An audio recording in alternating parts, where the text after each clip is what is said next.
O canal Foca na Matéria foi criado para auxiliar estudantes em seu aprendizado. Somos gratos pela sua dedicação neste aprendizado, e se possível, nos ajude neste projeto, deixando o seu like, inscrevendo-se e ativando o sininho.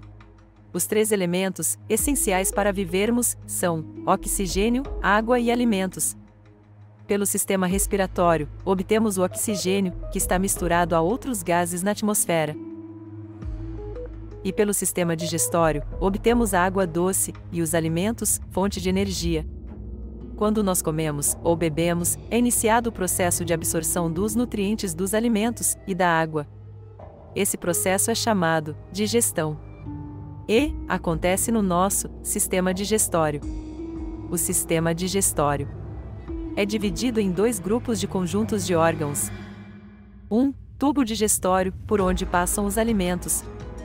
2. Glândulas anexas, responsáveis por auxiliar no processo de digestão. A mastigação é o ato de triturar os alimentos com os dentes. Durante a mastigação, as glândulas salivares produzem a saliva. A saliva é uma secreção composta de água, sais minerais e substâncias químicas digestivas que ajuda a umedecer e amolecer os alimentos. Os pedaços triturados, mais macios, são transformados em uma massa pastosa, também chamada de bolo alimentar. A língua fica movimentando esse bolo alimentar na boca, desta forma sentimos os sabores. Deglutição, engolir. A língua empurra o bolo alimentar para a faringe, esse movimento faz com que a epiglote feche a entrada da laringe, que vai para os pulmões, enquanto o bolo alimentar desce para o esôfago. O esôfago é um tubo muscular, capaz de se contrair, liga a faringe ao estômago. O estômago, órgão que é capaz de expandir e consegue armazenar até 1,5 litro de alimentos. Nele, há um líquido chamado suco gástrico, que é composto por substâncias digestivas. Chegando no estômago, o suco gástrico gera uma reação química com o bolo alimentar, deixando ele mais pastoso, e com movimentos lentos, o estômago empurra pequenas porções do bolo alimentar para o intestino. O intestino é o órgão responsável pela absorção da água e dos nutrientes vindos do estômago. As pequenas porções e mais pastoso, fica mais fácil a absorção dos nutrientes. O intestino é dividido em 2 partes, intestino delgado e intestino grosso.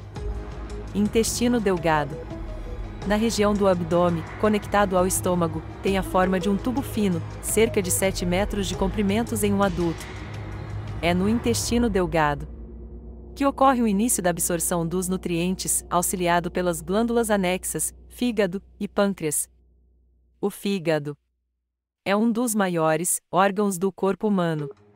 No sistema digestório, ele tem a função de produzir a bile, substância que ajuda a digerir gordura e jogá-la no intestino delgado. Digerir igual absorver. O pâncreas, órgão que também possui outras funções, mas para o sistema digestório, ele produz substâncias digestivas que juntas formam o suco pancreático e jogam no intestino delgado. Os movimentos peristáticos são movimentos constantes, feitos pelo intestino delgado, faz com que o bolo alimentar caminhe dentro dele. Misturado com a bile e o suco pancreático, que facilita a absorção da água e dos nutrientes, até chegar no intestino grosso. O intestino grosso tem maior diâmetro que o intestino delgado. É onde acontece a última fase de absorção de nutrientes, e principalmente da água.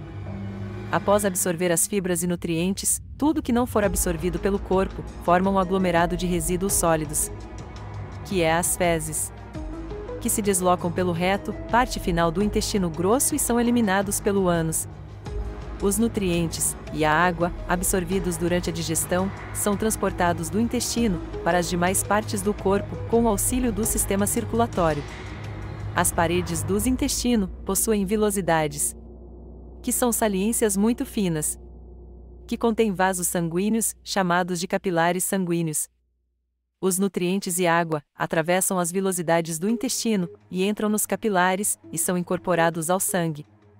Parte desses nutrientes é levada diretamente às células dos órgãos do corpo, para serem usadas assim que chegam nelas. Outra parte é transportada para o fígado, onde fica armazenada para que possa ser utilizada depois. Sistema urinário. é formado por 3 órgãos, 2 rins, bexiga urinária e 3 canais condutores, são eles, 2 ureteres e uma uretra. Os rins, órgãos no formato de um feijão, funcionam semelhante a um filtro, fazendo a limpeza do sangue, que passa por dentro dos 2 rins, que retiram o excedente dos nutrientes e de água, formando a urina. Urina é o líquido que é levada pelos ureteres até a bexiga urinária, onde fica armazenada.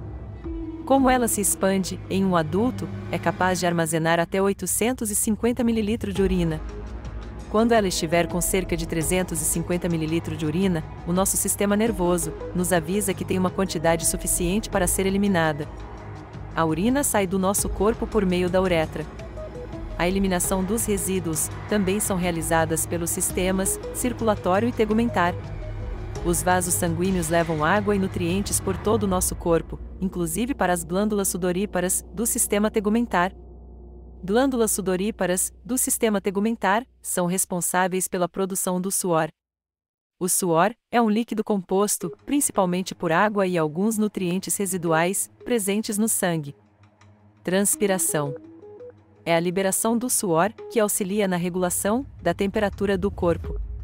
Porque o suor evapora, resfriando ligeiramente a pele, e diminui a temperatura do sangue dentro dos vasos sanguíneos e diminui um pouco a temperatura do corpo todo.